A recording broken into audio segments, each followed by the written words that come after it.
show you in this video is a fun little fingerstyle groove exercise you can fall into. I'm going to keep your thumb on one note for whatever chord it's playing, right? Nice and simple. But while that's happening, I'm going to sort of pull in some notes from the G major scale. So the riff we're playing here, the whole sequence is in the key of G. So by selectively pulling notes from the G major scale, we can add little suggestions of melody like that. But if you combine that with the bass notes, right, it creates this nice little groove. So let's get into it. There's a backing track, a jam track on my website. I also have the printable version of the PDF if you want to follow along outside of this video. And I also, on my website, have a second follow-up video to this, which is like a lead guitar study where I take those riffs and I show you how to play them an octave up, right? Taking this riff,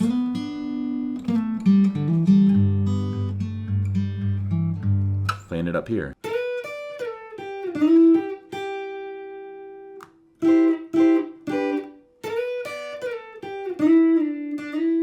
So anyway, that's what we're going to cover in today's lesson. Again, you can get everything at my website, but let's get on into it, starting with the basics. So let's get started learning this first sequence here. This is figure 1.1 in my PDF. Now this one is 8 measures total, 4 measures of G, and then 4 measures of C. So from a chord point of view, it's pretty straightforward, but we're going to be adding the melody note. So here's what it sounds like when you play it in full, and this is what I'm about to teach you, so stick around.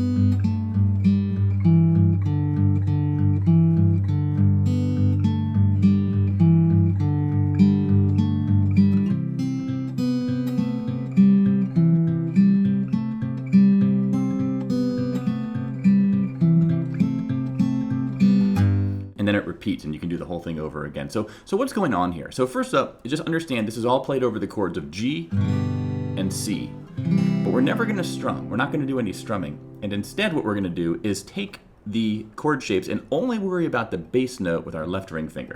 So for the G, that's the 3rd fret of the low E string. And for the C, it's the 3rd fret of the 5th string. That's what our thumb is going to be playing, right? Our right thumb. It's going to sort of be pulsing on that on the quarter notes, right? 1, 2, 3, 4, 1, 2, 3, 4. In my tab, I have it here for 4 measures on each chord, and we go to the C, 2, 3, 4. Now this isn't necessarily fun yet, right? But what this is doing is it's important to get your thumb used to doing that. And especially if you want to get into Travis picking, this is a great little exercise where your thumb is sort of doing the bass note constantly. Now with general Travis picking, as I understand it, usually your thumb is alternating bass strings while your index finger is playing melody notes. That's tricky,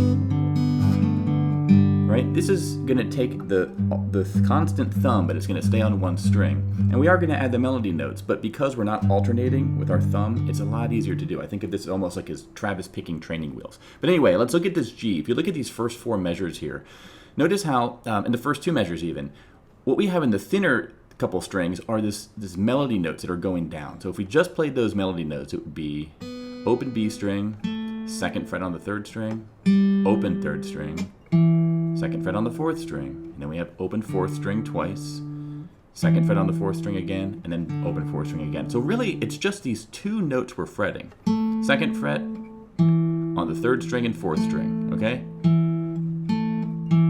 And we're also going to have that open 3rd, 2nd, and 4th string, right? So it's a nice sort of descending sound, right? Da, da, da, da, dum, da, da, da, da, da. And we're going to combine those notes as I have them tabbed out with the alternating G. So just take it slow, the alternating bass note that is. So.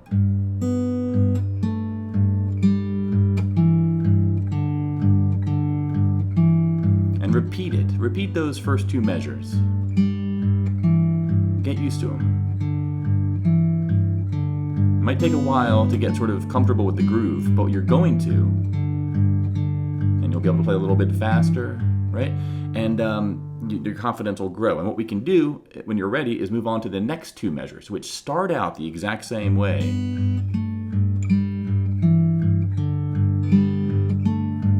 But they end, those last 3 notes are on the 3rd string instead of the 4th string. And what that does is it sort of makes it a bit more interesting, right? It's a melody that's changing, right? So the first 4 measures in full.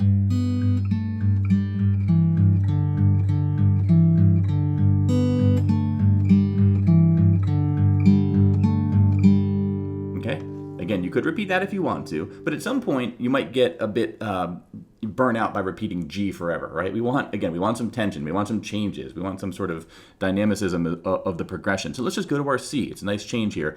All we're gonna do is put our ring finger down on the 5th string, 3rd fret, the base of the C. Now we're not gonna have to play the C chord, which is great. Don't worry about these 2 fingers as far as strumming a chord. These fingers are going to come in handy though, because look, so the melody notes in measures 5 and 6 here are this 1st fret of the 2nd string, open 2nd string, 2nd fret of the 3rd string, open 3rd string. Then we're going to go to the 4th string, 2nd fret, open 3rd string, 2nd fret on the 3rd string, back to 2nd fret. Let me play those by themselves slowly, right?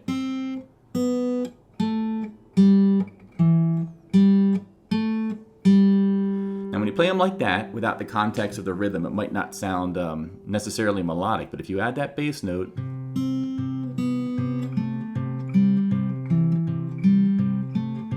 repeat it. Right? Get comfortable with it. Notice how it's the same idea. I'm just doing the bass note with my thumb, and then I'm using my left index and middle fingers to fret those notes. And I'm only pushing them down when I need them. When I'm done playing them, I take my fingers off. So you're kind of only fretting one melody note at a time. So then we move on to the final 2 measures of C. It's going to start off the same way.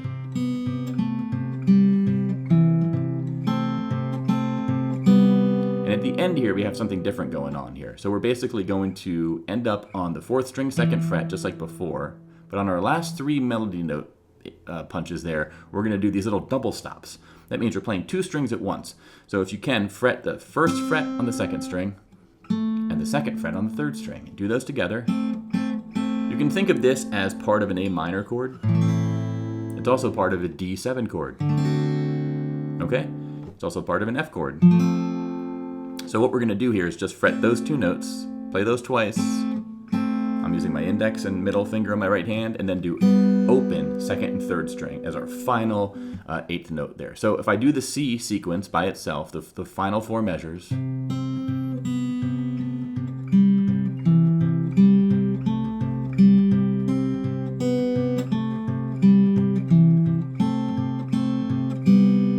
then we're going to start it over again. So now you can play all of figure 1.1, and this is what I recommend learning first, is just these 8 measures.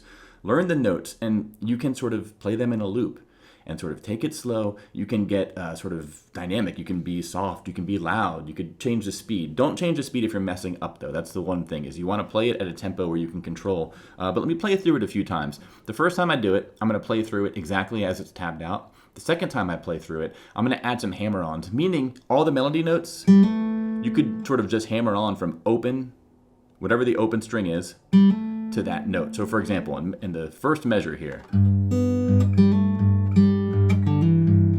those are hammer-ons on those first 2 melody notes that are fretted on the 2nd fret. Okay, so let's play this. This is figure 1.1 from beginning to end. I'll play it twice.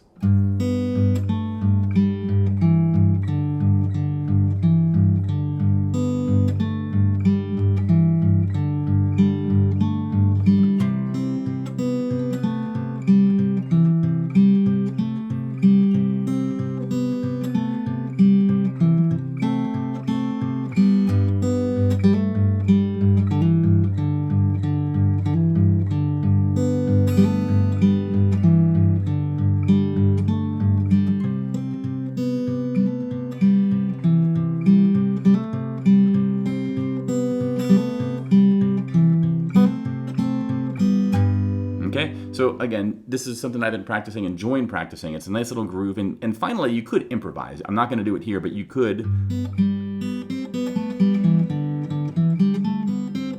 On the 2nd, 3rd, and 4th strings, between the open version of each of those strings, and then the fretted notes, right? You could sort of do your own thing.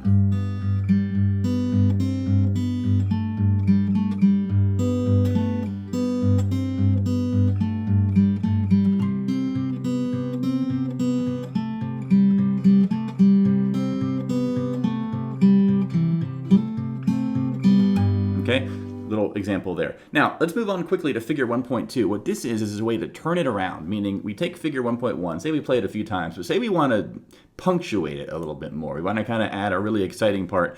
we're going to go to D for 4 measures here. So this gets a little bit trickier. Now at first all we're going to do is just do this D. This is almost like a D7. And this is, I don't know what you would call this one. And then we have that fill at the end. Let me show you what's going on there real quick. So constant 4th string for our bass note, okay? And all we're doing otherwise is we're sort of getting used to going between the 4th and 3rd string. But on every and count, just before the 2 and the 3, notice how in the first measure I'm going to this note, in the second measure I'm going to this note, in the third measure I'm going to this note, okay? So this is sort of the main character of these first 3 measures. It's sort of da, da, it's sort of something coming down and landing, and then for that final measure, I'm sort of playing a D minor one time. You could skip this if you want, but that's sort of to establish this tension, because the D minor wants to go home. It wants to go to the G. This is the dominant 7th of when you're in the key of G, right? It builds this tension and it wants to go to that G. But before we go to that G, we're going to do this cool fill. Then you can repeat the whole thing, okay? So how to play this fill here. This fill, middle finger on the 2nd fret of the 3rd string. We're going to play the 2nd fret, but slide up to the 4th fret immediately. Okay? You kind of want to think of this as where you want to end up. The fact that you start here is a bit arbitrary. It's not arbitrary musically, but if the slide's giving you trouble, you can just start on this 4th string, this 4th fret of the 3rd string. Okay? So if you use your middle finger, then your index finger is cued up perfectly for that 3rd fret of the 2nd string. Okay? And then we're going to use our middle finger again, right here. We're going to slide down from 4 to 2.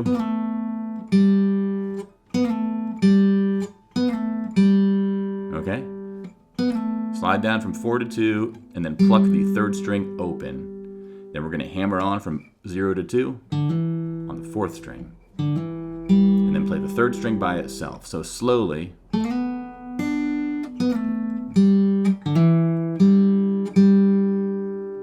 Do that one more time.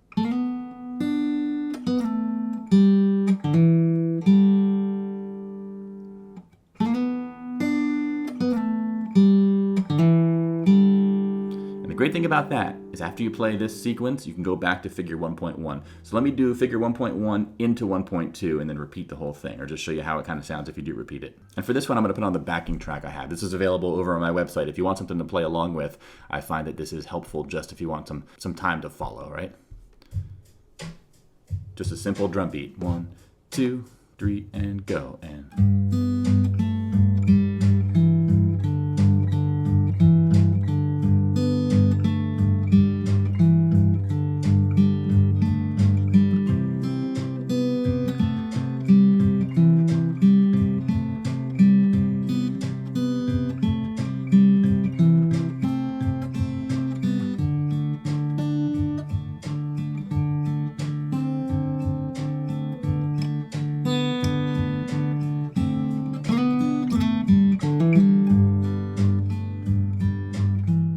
okay, so that's an example of what you can do there. That's all on page 1 of my PDF. Now, in the next part, I want to show you how you can take this fill and you can create a similar sequence. It's a nice groove, but we're going to add 2 additional fills that are very, very similar to that first one. So if you're all about these fills and cool ways you can do them between the G and the C and the D,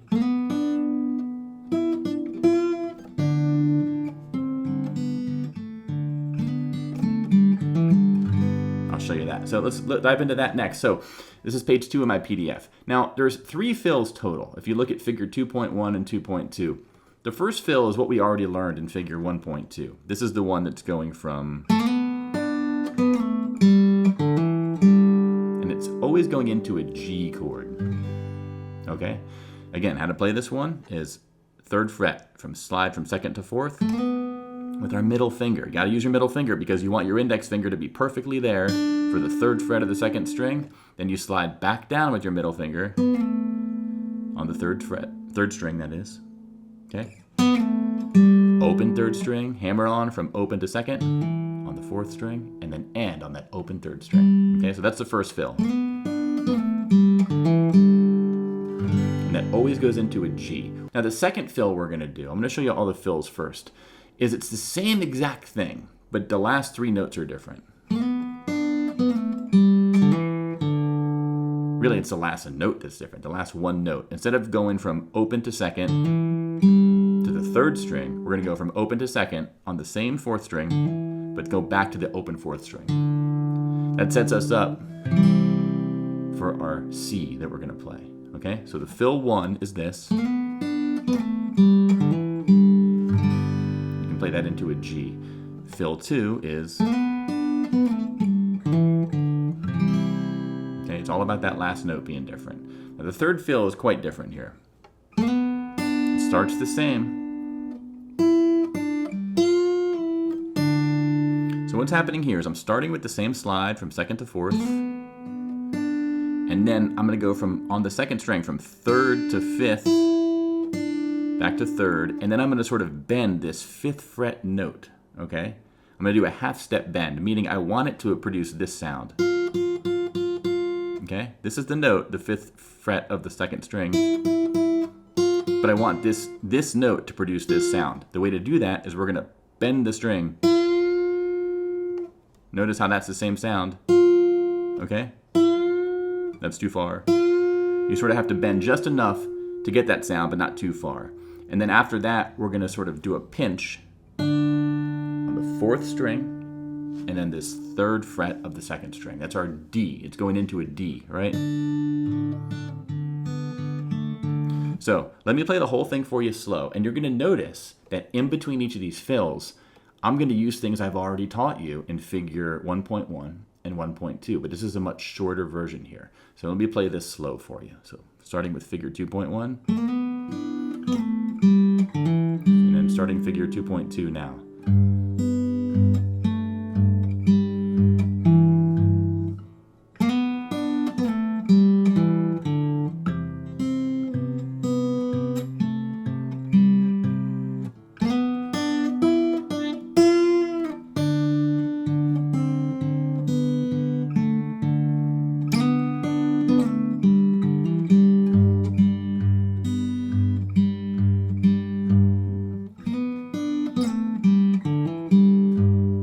Okay, let me do it again. I'm gonna put the backing track on. I'm gonna go through it a few times here just so you get the idea of how you can do this. Now again, my backing track, it's on my website. It's just a drum beat that's 4 counts, right?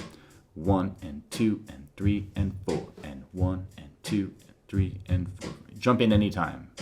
Here we go. So count off 1 measure, 2, 3, 4, 1.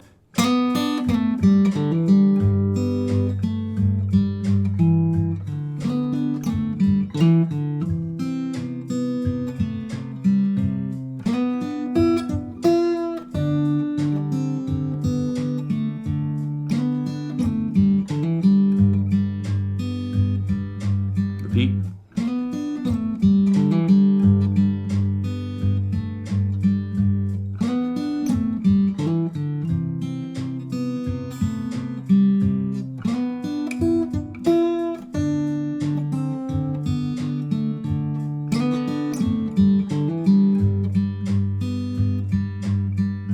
All right, so now that we have that under our belt, I want to show you one more playthrough of what I just did, but when I'm done, I'm going to seamlessly transition into what I showed you at the beginning of this lesson. The easygoing fingerstyle between G and C.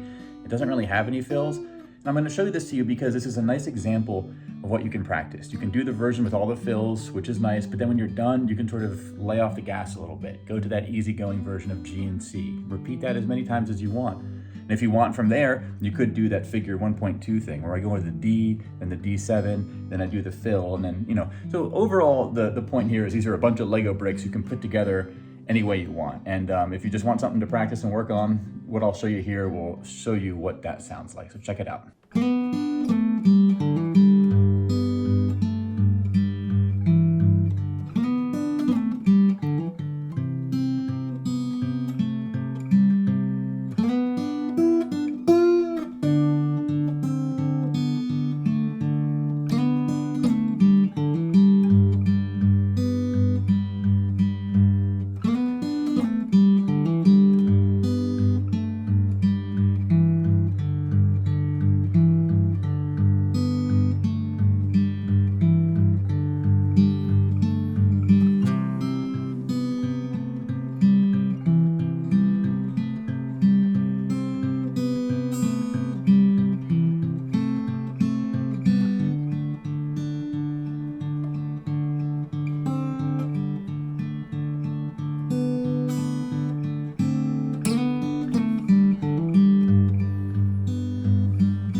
All right, friends, so that's the end of this lesson. I hope you found this helpful. And once more, head on over to my website if you want to get the jam track, which is helpful to play along with. I also have that print-friendly PDF, which has the tabs for everything I showed you. If you want to spend time with this and settle into it, that'll be a big asset for you there. And I have tons of other members-only content, which is available to you. Thanks to all of you who are supporting me through membership. And if you're not, please consider it, especially if you've watched this far. I think you'll really appreciate what I have over there.